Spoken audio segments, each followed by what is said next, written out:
귀한 찬양 감사합니다. 오늘은 여호수아 강의 마지막 시간입니다. 여호수아는 총 24장으로 구성되어 있는데 마지막 3장은 여호수아의 말씀으로 이루어져 있어요. 22장은 요단 동편에 있는 세 지파에게 주시는 말씀이고, 23장은 이스라엘의 지도자들에게 주시는 말씀이고, 24장은 이스라엘 전체 백성들에게 주시는 여호수아의 말씀인 것입니다. 우리가 지난주에는 여호수아 24장 1절 말씀을 나누었습니다. 여호수아가 이스라엘 모든 지파를 세겜에 불러 모았다라고 말씀하고 있습니다. 이 세겜은 어깨, 능력이라고 하는 뜻입니다. 이것은 우리 주 예수 그리스도께서 영적 이스라엘인 저와 여러분을 그리스도의 전능하신 능력의 어깨 위에 올려놓으셨다라고 하는 뜻입니다. 이것은 얼마나 기쁘고 감사하고 복된 말씀인지 알 수가 없어요. 2026년도를 맞이해서 우리 모든 사랑하는 성도들이 교회 안팎의 모든 사역들을 전능하신 주님의 능력을 신뢰하고 그 능력을 힘입어 사명 잘 감당할 수 있는 복된 은혜가 있기를 주의 이름으로 축복합니다. 오늘은 오직 나와 내 집은 여호와를 섬기겠노라 라고 하는 말씀으로 함께 은혜를 내리고자 합니다. 여호수아는 이스라엘 모든 백성들에게 오직 나와 내 집은 여호와를 섬기겠노라 라고 신앙의 고백을 하게 되었습니다. 이것은 단순히 여호수아의 신앙 고백일 뿐만 아니라 이스라엘 모든 지파들에게 신앙의 결단을 요구하는 말씀인 것입니다. 내 마음은 이제 확정되었다. 오직 나와 내 집은 영원히 여호와를 섬길 것이라. 그런즉 이제 너희는 누구를 섬기는 것이 은혜와 복을 받는 길인지 깊이 생각하고 너희도 신앙의 결단을 내리라 라고 한 것을 여호수아가 말씀한 것입니다. 여호수아는 이스라엘 백성들이 신앙의 결단을 바르게 내리기 위해서 여호수아 24장에서 몇 가지 역사적인 사건을 말씀했어요. 첫 번째로 말씀한 것이 믿음의 조상 아브라함의 이야기입니다. 우리가 잘 알고 있는 것처럼 믿음의 조상 아브라함은 갈대아 우르에서 불을 숭배하며 살던 우상 숭배자였는데 하나님께서 말씀 가운데 그를 가나안 땅으로 이끄셔서 그리스도의 모든 풍성을 누리게 하시며 또한 하나님께서 아브라함에게 한 씨를 주셔서 그로 하여금 예수 그리스도의 조상이 되게 하셨다는 것입니다. 여호수아는 아브라함의 얘기를 통해서 이스라엘 백성들에게 결단을 촉구하고 있어요. 너희는 누구를 섬기며 살 것인가? 우상을 숭배하며 살 것인가? 아니면 우리의 조상 아브라함처럼 살아계신 하나님을 섬기다가 은혜와 복을 받는 자가 될 것인가? 너희는 결단하라 라고 촉구하고 있는 것입니다. 두 번째로 여호수아는 이스라엘 백성들에게 신앙의 올바른 선택을 위하여 출애굽의 역사를 언급하고 있습니다. 야곱의 가족들이 애굽에 내려가게 되었는데 오랜 시간이 흐르자 그들은 애굽에서 번성하게 되었고 이스라엘 백성들을 경계한 바로는 야곱의 모든 후손들을 노예로 삼게 되었습니다. 이스라엘 백성들이 노예로서 애굽에서 고통을 당하게 되자 하나님께서 그들을 긍휼히 여기셔서 구원자를 보내어 주셨어요. 그리고 마침내 애굽의 10가지 재앙으로 이스라엘 백성들을 출애굽하게 하셨습니다. 마지막 재앙이 무슨 재앙이었습니까? 마지막 재앙이 바로 장자의 재앙이었습니다. 이 장자의 재앙을 통해서 바로의 장자로부터 여종의 장자까지 심지어는 짐승의 첫 새끼까지 첫 것은 모두 다 죽게 되었습니다. 그러나 이스라엘의 장자들은 어린 양 예수 그리스도의 보혈로서 구원을 받게 되었고 출애굽의 위대한 역사가 이루어지게 되었습니다. 그러므로 여호수아는 어린 양 예수 그리스도의 피로서 우리를 구원하신 하나님을 섬길 것인지 아니면 다른 신들을 섬길 것인지 너희가 오늘날 섬길 자를 선택하라 라고 신앙의 결단을 촉구한 것입니다. 그리고 여호수아는 12절 13절 말씀을 통해서 요단 동편 지역에 있었던 두 왕을 하나님께서 심판하신 사건을 언급하게 됩니다. 이스라엘 백성들이 출애굽하게 되었습니다. 그리고 가나안 땅 안으로 들어가기 전에 요단 동편에 있는 아모리 족속의 두 왕을 물리치고 그 땅을 차지하게 되었는데, 그 땅을 차지한 건 역시 하나님의 크고 놀라우신 은혜로 된 것이다 라고 하는 것을 말씀하고 있는 것입니다. 이스라엘 백성들은 오합지졸이었어요. 반면에 요단 동편에 살고 있는 두 왕은 어떤 사람들이었습니까? 두 왕 가운데 한 명이 신명기 3장 말씀을 읽어보게 되면 키가 장대한 거인이었어요. 그의 침상은 9규빗이었는데 4m가 넘는 침상이었습니다. 장대한 거인이 어찌 노예 출신인 오합지졸에 불과한 이스라엘 백성들에 의해서 쫓겨날 수 있었겠습니까? 요단 동편에 있었던 두 왕이 멸망하게 된 것은 이스라엘의 칼과 활로서 이루어진 것이 아니라 하나님의 역사로 이루어졌다는 것입니다. 12절 말씀을 보게 되면 내가 왕벌을 너희 앞에 보내어 그 아모리 족속의 두 왕을 너희 앞에서 쫓아내게 하셨다라고 말씀하고 있는데, 이 왕벌이라고 하는 단어가 치르아라고 하는 단어예요. 그런데 이 치르아라고 하는 단어를 어근을 살펴보게 되면은 나병에 걸리다라고 하는 뜻이 있습니다. 그러므로 하나님께서 요단 동편에 있던 두 왕을 나병으로 심판하시고 요단 동편 지역을 이스라엘 백성들에게 값없이 선물로 주셨다는 거예요. 이스라엘 백성들이 요단 동편을 점령한 것은 장차 요단 서편까지 하나님께서 다 선물로 주실 것이라고 하는 것을 상징하는 사건이었어요. 그러므로 여호수아는 하나님께서 은혜로 요단 동편과 서편 우리 이스라엘 백성들에게 값없이 은혜로 주셨는데, 너희는 이제 누구를 섬길 것인가 신앙의 결단을 하라 라고 촉구한 것입니다. 여러분들, 여호수아의 신앙 고백은 오직 나와 네 집은 여호와를 섬길 것이라 입니다. 그런데 이 여호수아의 신앙 고백은 이스라엘 12지파 모든 백성들 앞에서 공적으로 고백한 신앙이었어요.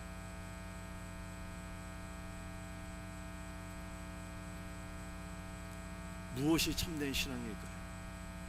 참된 신앙은 많은 사람들 앞에 자신의 신앙을 고백할 수 있어야 되는 것입니다.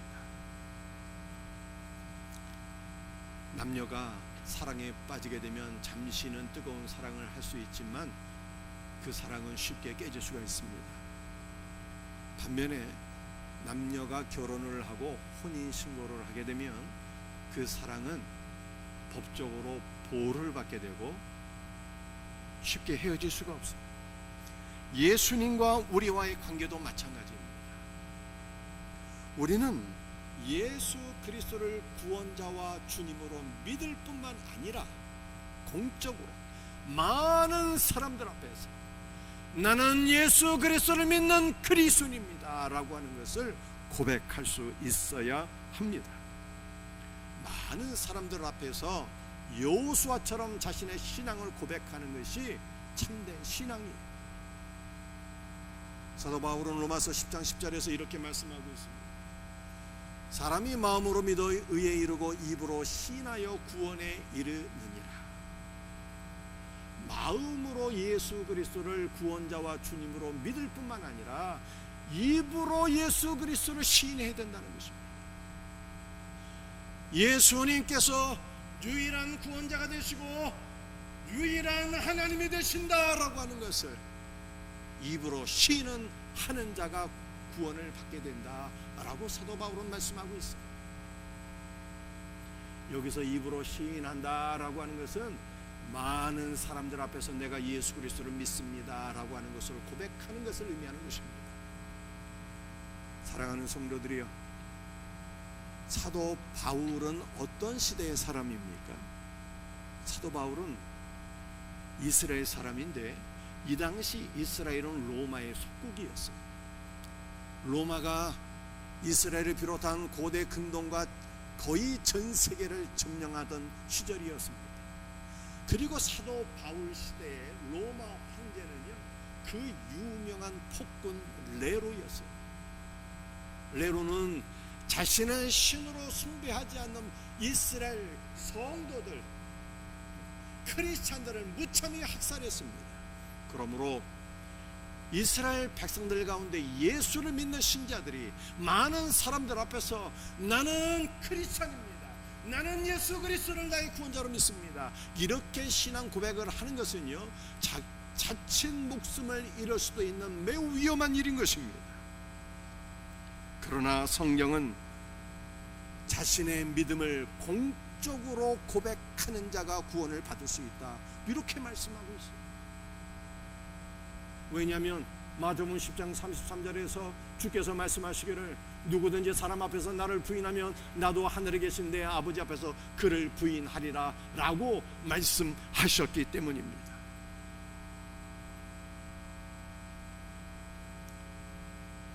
사랑하는 성도들이요, 그러므로 우리는 예수 그리스도를 입으로 시인하며 살아야 돼요. 입으로 예수 그리스도를 시인해야 되는데, 시인한다는 것이 현재형 수동태로 되어 있어요. 현재형으로 예수님을 시인한다는 것은 날마다 어디서든지 만나는 모든 사람들 앞에서 나는 예수를 믿는 크리스찬입니다 라고 하는 것을 떳떳하게 당당하게 고백하는 것을 의미하는 것입니다. 여러분들, 수동태로 예수 그리스도를 시인해야 되는데, 수동태로 시인한다는 것은 예수 그리스도를 믿고 고백하는 것은 인간의 의지로 될 수 없는 일이다 라고 하는 뜻입니다. 성령께서 은혜를 주셔서 참으로 거듭난 신자라면 성령의 은혜 가운데 누구를 만나든지 언제나 나는 예수를 믿습니다 라고 하는 것을 담대하게 고백하게 된다 라고 하는 것입니다. 그런데 이렇게 예수 그리스도를 믿음으로 고백하는 것은 우리의 구원과 직결되는 일이에요. 이미 말씀드린 것처럼 주께서 말씀하시기를 사람 앞에서 나를 부인하면 나도 하늘에 계신 내 아버지 앞에서 그를 부인하리라 말씀하셨기 때문입니다. 예수 그리스도를 시인하지 않는 것은 예수 그리스도를 부인하는 것이요, 예수 그리스도를 부인하는 것은 구원이 없는 것입니다. 그런데 문제는 우리나라는 공산주의도 아니고 회교권도 아닌데 많은 크리스찬들이 예수 그리스도를 믿는 것을 드러내지 못한다는 것입니다. 공산권에서도 회교권에서도 예수 그리스도를 담대히 고백하고 순교하시는 분들이 얼마나 많은지 몰라요. 그런데 우리나라는 공산주의도 아닙니다, 회교권도 아닌데 많은 사람들이 예수 믿는 것을 고백하기를 주저해요.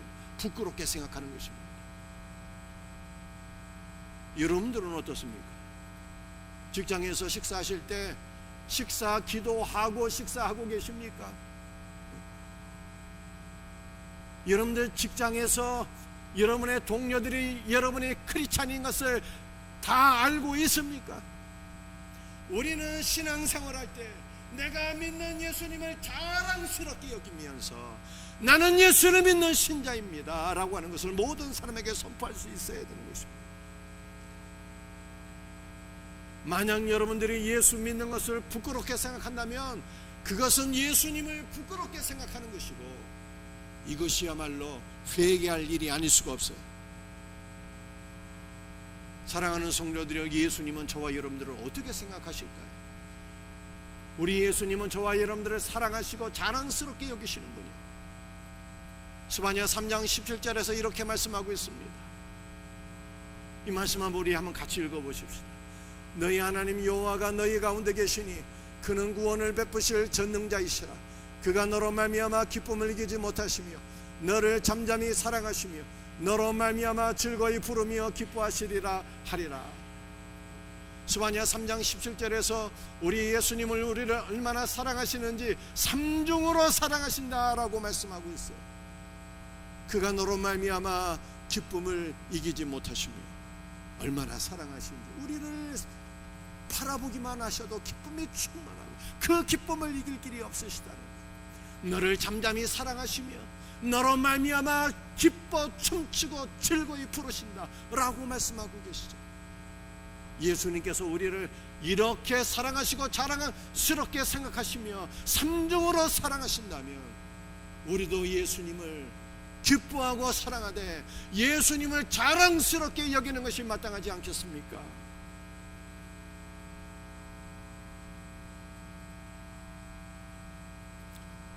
여호수아 24장 15절에서 여호수아는 오직 나와 내 집은 여호와를 섬길 것이라 신앙의 결단을 내리며 이스라엘 백성들에게 신앙의 결단을 촉구했어요. 신앙의 결단이 왜 필요합니까? 신앙의 결단은 많은 사람들을 사탄의 유혹에서 구원하는 것입니다. 여러분들, 사탄이 누구를 유혹할까요? 예수님 믿을까 말까?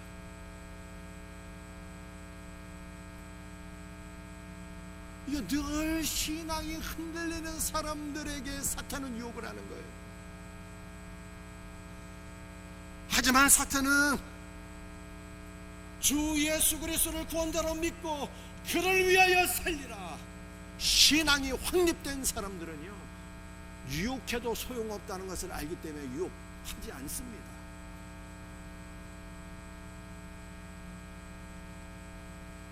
여러분들의 산길을 걸어가다가 나뭇가지에 거미줄이 쳐 있는 것을 보게 되면 겁먹고 도망갑니까? 다 치워버리고 그냥 산길 등산하는 것 아니겠어요? 마찬가지로 신앙이 확립된 사람들은 어떠한 유혹이 있을지라도 믿음으로 돌파하는 거예요. 주께서 함께 하실 것을 믿고. 그리고 신앙이 확립되어 있는 성도들은 사탄에게 유혹받지 않아요. 왜냐하면 사탄이 유혹하지 않는 거예요. 유혹해도 소용없다는 것을 알기 때문입니다. 그러므로 사랑하는 성도들에게 여러분들이 사탄의 유혹에서 벗어나기를 원하십니까? 그렇다면 나와 내 집은 오직 여호와만을 섬길 것이라 신앙의 결단을 내리셔야 하는 것입니다.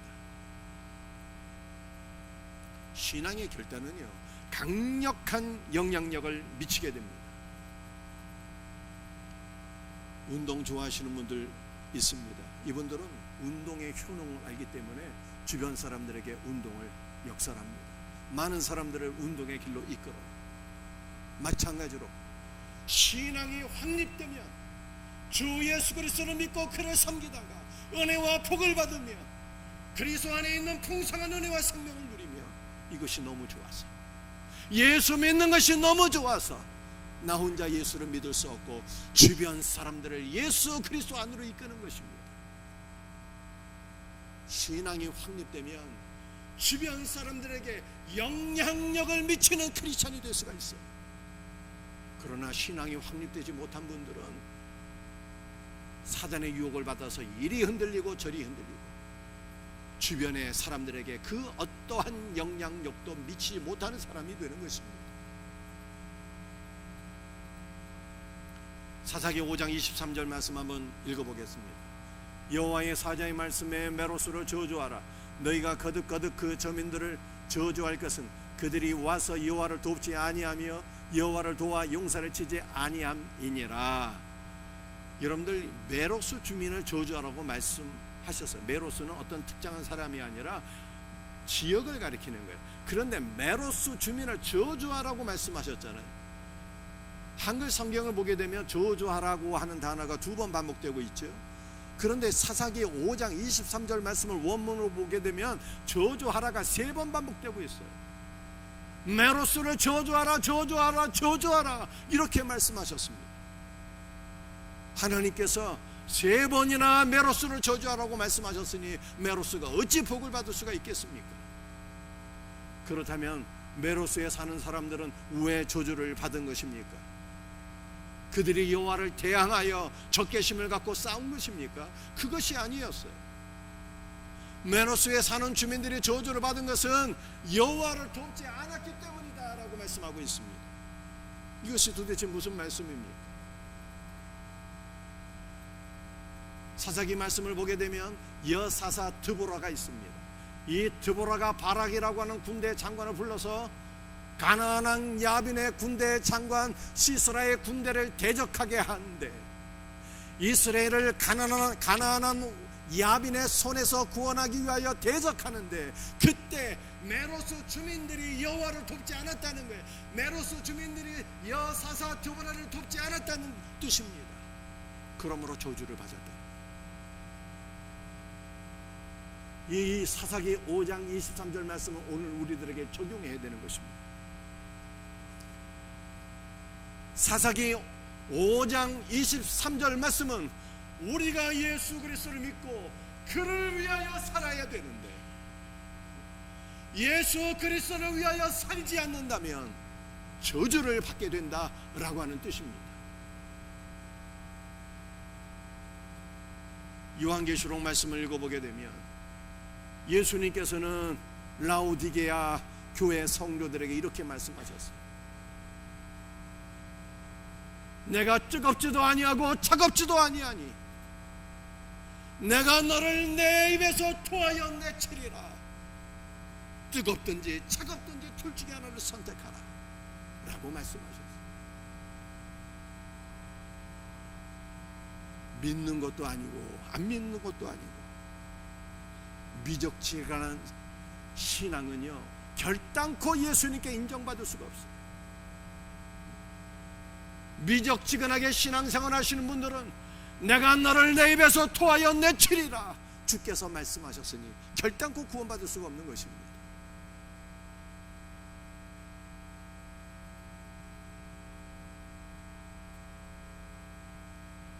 예수 그리스도를 믿으려면 확실하게 믿고 우리 인생 전체를 주님을 위해서 헌신하며 주 예수 그리스도를 위하여 살아야 되는 것입니다. 여호수아는 이스라엘 백성들에게 나와 내 집은 여호와를 섬길 것이라 라고 말씀하셨어요. 여러분들, 여호와가 누구입니까? 구약의 여호와는 신약의 예수 그리스도를 가리키는 거예요. 여러분들, 예수님이 누구십니까? 예수님은 우리의 유일한 구원자가 되십니다. 예수님은 유일하신 여호와 하나님이신 것입니다. 예수님이 우리의 유일한 구원자요, 예수님이 하나님이 맞다면 우리는 예수님을 위해서 살든지 죽든지 오직 예수님을 위해서 살아야 되는 것입니다. 아멘입니까? 그렇다면 우리는 과연 예수님을 위하여 사는 것이 무엇일까? 무엇이 예수님을 위한 삶인가를 아셔야 되는 거예요. 어떻게 사는 것이 예수님을 섬기는 것입니까? 요한복음 4장 23절 말씀입니다. 아버지께 참되게 예배하는 자들은 영과 진리로 예배할 때가 오나니 곧 이때라. 예수님을 섬기는 것은 다른 것이 아니라 예배를 잘 드리는 거예요. 여러분들, 예배를 영어로 뭐라고 표현합니까? 예배를 표현하는 영어 단어가 두 개가 있는데, 첫 번째 단어는 서비스예요. 서비스. 여러분들, 서비스라고 하는 단어를 여러분들이 아마 다 알고 계실 줄 압니다. 무슨 뜻입니까? 섬김, 봉사, 이런 뜻 아니겠어요? 그런데 이 서비스라고 하는 단어 가운데 예배라고 하는 뜻이 있어요. 예배. 그래서 예수님을 섬기는 것은 예배를 드리는 것을 의미하는 것입니다. 여러분들, 서비스의 동사형이 서브잖아요. 서브. 섬긴다는 거예요. 섬겨. 예수님을 섬기는 것은 예배를 드리는 것입니다. 예배를 표현하는 영어 단어가 또 하나 있는데, 예배를 뭐라고 표현합니까?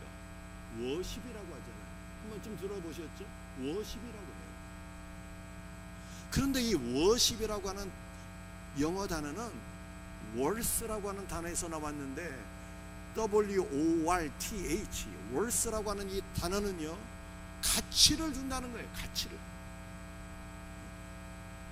무엇에 가치를 두는 것입니까?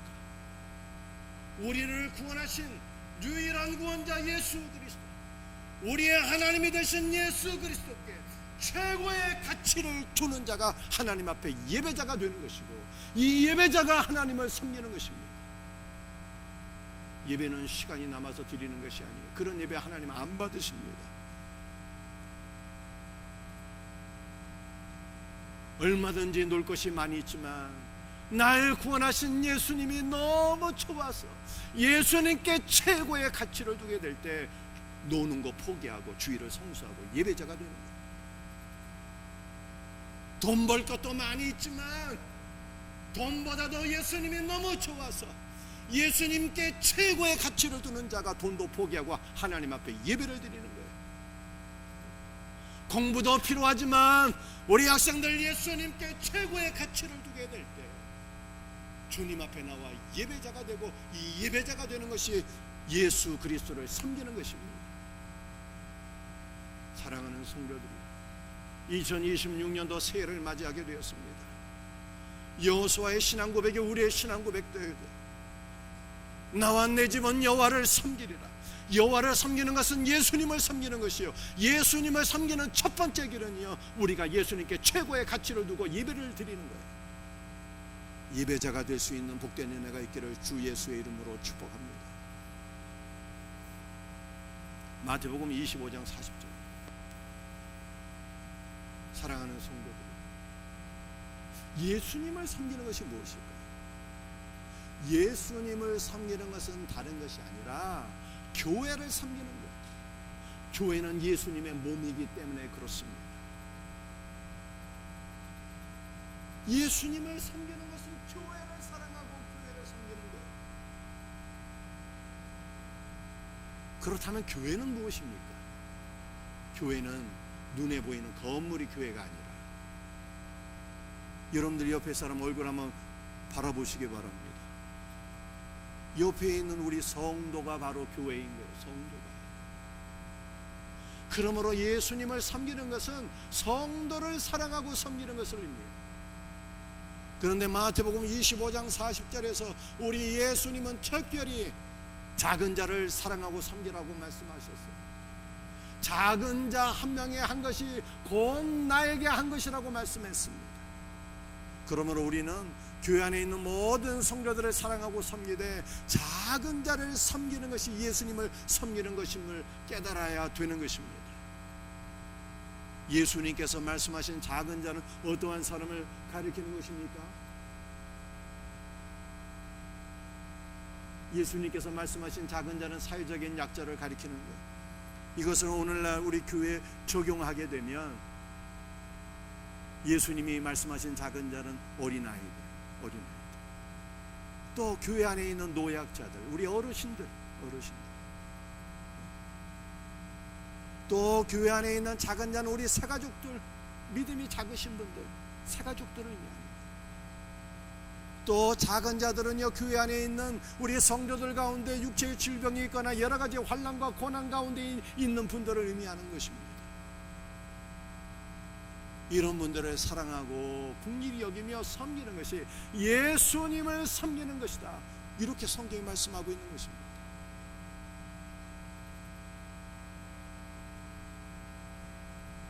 최근에 우리나라는 모 국회의원이 갑질하는 것이 사회적 이슈가 되고 있어요. 그런데 너무나도 안타깝고 충격적인 사실은 그 국회의원이 권사여 모 교회 성도라는 거예요.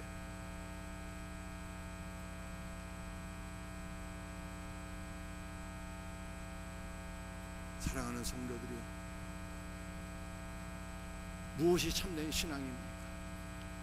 우리는 예수님을 섬기는 자, 예수님을 섬기는 것은 교회를 섬기는 것이요, 교회를 섬기는 것은 사회적 약자, 작은 자를 섬기는 것이 예수님을 섬기는 것이다 라고 하는 주 예수의 말씀을 기억하며 작은 자들을 사랑으로 돌볼 수 있는 귀한 은혜가 있기를 주의 이름으로 축복합니다.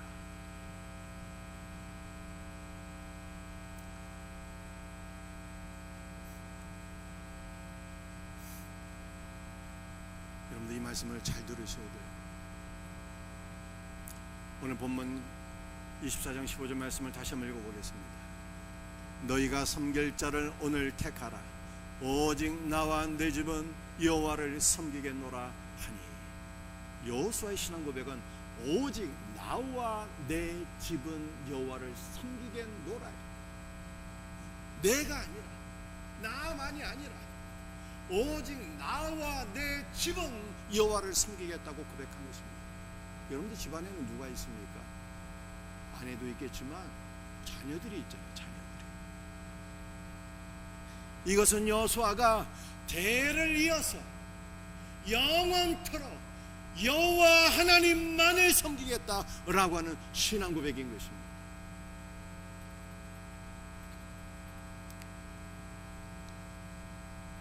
이 여호수아의 신앙 고백이 우리의 신앙 고백 될 수 있기를 간절히 바랍니다. 요한복음 6장 말씀을 보게 되면 베드로는 이런 고백을 했습니다. 영생의 말씀이 주께 있사오니 우리가 누게로 가보리까. 이것은 나는 예수 그리스도를 영원히 떠나지 아니하며 주를 섬기겠나이다. 이 고백이에요. 왜 예수 그리스도를 영원히 떠나지 않고 주를 섬기겠다고 고백한 것입니까? 그 이유는 영생의 말씀이 주께 있기 때문입니다 라고 베드로가 고백한 것입니다.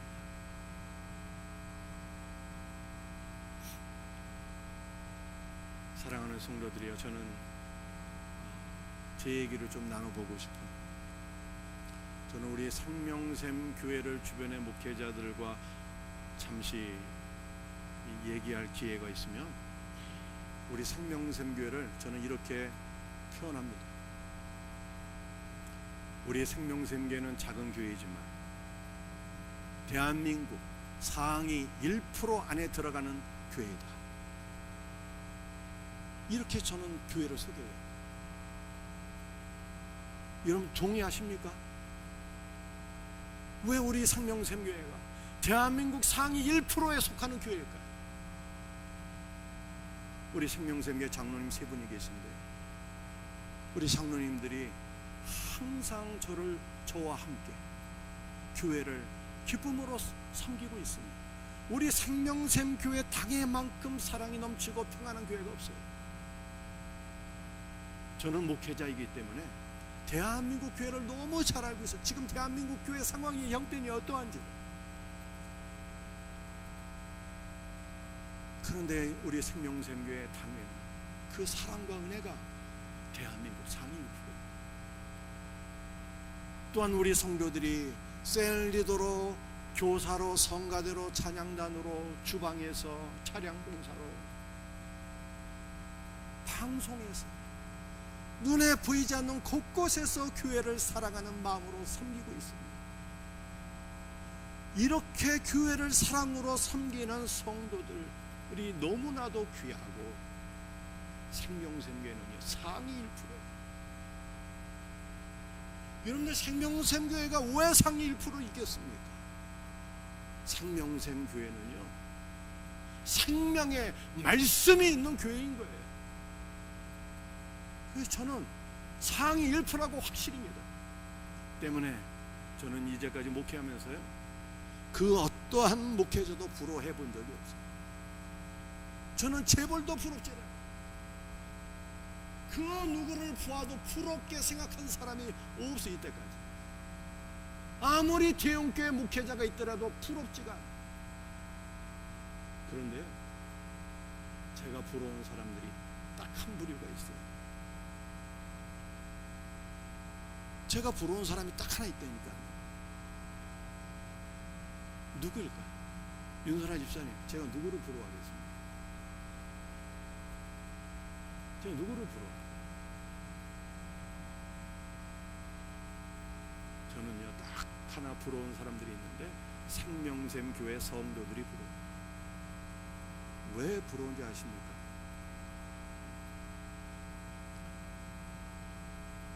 저는 목회 임기가 8년 남았어요. 8년. 대부분의 목회자들은 은퇴를 하면은 교회를 떠나는 경향이 있어요. 우리 교회 은퇴 목사님들이 두 분 계신데, 우리 임용남 목사님도 미국에서 오랫동안 목회하시다가 떠나서 우리 여기 생명샘교로 오신 것 아니겠습니까? 떠나는 경험이 있어요. 그런데 목회자가 교회를 떠나게 되면은 상사병이 걸리더라고요. 상사병. 저는 선배 목사님들 여러 봤어요. 상사병이 걸려요. 건강에 치명적인 문제가 생길 정도로 상사병이 걸리더라고요. 그래서 어떤 경우에는 교회가 목사님을 불쌍히 여기셔서 목사님 다시 교회 근처로 오게끔 하시는 것도 있어요. 전 여러 봤어요. 제가 지금 무슨 얘기를 하고 있는가 하면, 목회 임기 8년 남았는데 내가 과연 앞으로 은퇴 이후에 교회를 떠나서 살 수 있을까? 생명샘 교회를 떠나서 살 수 있을까? 이렇게 생각이 돼요. 염려가 되는 거예요. 그런데 어찌하여 여러분들은 여호수아의 고백처럼 영원히 생명샘 교회를 섬기겠습니다 라고 하는 신앙이 없는 것입니까?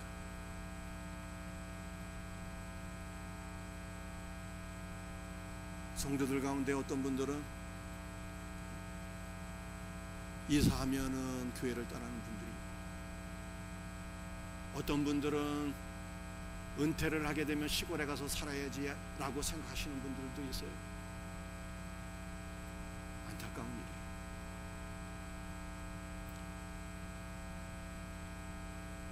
성도들은요, 주님이 오시는 그날까지, 주님이 우리를 부르시는 그날까지 교회를 섬길 수가 있지 않습니까?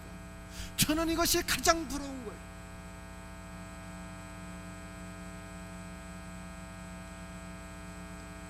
좋은 교회는요, 만들어가는 거예요. 주님의 은혜로 함께 만들어가는 거예요. 어떻게? 나와 네 집에, 나와 우리 자녀들이 대를 이어서 교회를 섬김으로 건강한 교회를 세워가는 거예요. 교회라고 어찌 동일한 교회겠습니까? 저는 한국교회 모습을 너무 잘 알고 있습니다. 율법주의에 사로잡히고 신비주의, 기복신앙, 정치에 빠져있는 교회들 얼마나 많은지 알 수 없어요. 그러나 우리 생명샘교회는 그리스도의 사랑으로 서로를 사랑하고 생명의 말씀이 있는 곳입니다. 여러분들, 우리가 이렇게 고백하는 것이 마땅하지 않겠습니까? 오직 나와 내 자녀들은 영원히 여호와를 섬기겠노라. 영생의 말씀이 주께 있사오니 생명의 말씀이 생명샘교회에 있사오니 우리가 어디로 가겠습니까? 라고 고백해야 되지 않겠습니까?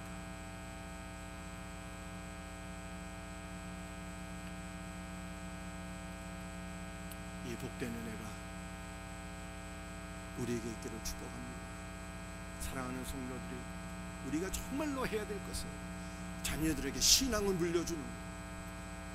자녀들에게 신앙을 물려주고, 자녀가 자녀를 낳고 또 신앙을 물려주고 대대로 주의 몸된 교회를 섬기는 거예요. 이것이 가장 가치 있고 복된 삶입니다. 이것이 주 예수 그리스도를 사랑하고 섬기는 거예요. 이와 같은 은혜가 있기를 주의 이름으로 축복합니다. 시간이 없어서 다 말씀을 나누지 못하겠어요. 마지막 하나만 더 말씀을 나누겠습니다. 오늘 본문 말씀 다시 한번 마지막으로 같이 읽습니다. 너희가 섬길 자를 오늘 택하라. 오늘 나와 내 집은 여호와를 섬기겠노라 하니. 아멘. 요한복음에서 예수님이 무슨 말씀을 하셨는가 하면, 내가 너희 안에 너희가 내 안에 있는 것을 알지 못하느냐 라고 말씀하셨어요. 이것은 예수님과 우리가 한 몸이라는 거예요. 하나. 여러분들, 여호수아 24장의 여호수아는 예수님을 상징한다고 제가 지속적으로 말씀드렸습니다. 우리 예수님의 신앙 고백이잖아요. 오직 나와 내 집은 여호와를 섬길 것이라. 예수 그리스도의 집안에 누가 있습니까? 예수 그리스도의 집안에 우리가 들어가 있는 거예요. 우리가. 그러므로 여호수아 24장 15절 말씀은 우리의 영원한 운명을 보여주는 말씀입니다. 예수님께서 우리의 영원한 운명을 정해놓으셨는데 그것은 영원토록 여호와 하나님을 섬기는 것으로 우리의 영원한 운명을 확정지어 주신 것을 믿으시길 바랍니다. 운명을 거스리는 사람들은요, 고난이 많은 거예요. 평생 얻어맞다가 나중에 정신 차리게 돼요. 반면에 우리 예수님께서 정해놓으신 영원한 운명이 영원토록 여호와 하나님을 섬기는 것이라는 것을 깨닫고 마음을 오로지 주님께 두고 신앙생활 하시는 분들은요, 주 앞에 은혜와 복을 받으며 귀하게 쓰임을 받게 되는 것입니다. 말씀을 마치도록 하겠습니다. 신앙이 확립되어야 사탄의 유혹에서 벗어나요. 신앙이 확립되어야 주변의 사람들에게 영향력을 미치고, 신앙이 확립되어야 예수님께 인정받고 쓰임을 받게 되는 거예요. 여호와를 섬기는 것은 예수님을 섬기는 것이고, 예수님을 섬기는 것은 첫 번째 예배 잘 드리는 거예요. 예수님께 최고의 가치를 두고 예배에 우선권을 주는 거예요. 예수님을 섬기는 것은요, 교회 안에 작은 자들을 섬기는 거예요. 예수님을 섬기는 것은 나만 섬기는 것으로 끝나면 안 되는 거예요. 나와 내 집이라고 그랬잖아요. 자녀들에게 신앙을 물려주고 대대로 주님을 섬기는 복된 성도가 되어야 하는 것입니다. 이 복된 은혜가 우리 모두에게 있기를 예수님의 이름으로 축복합니다.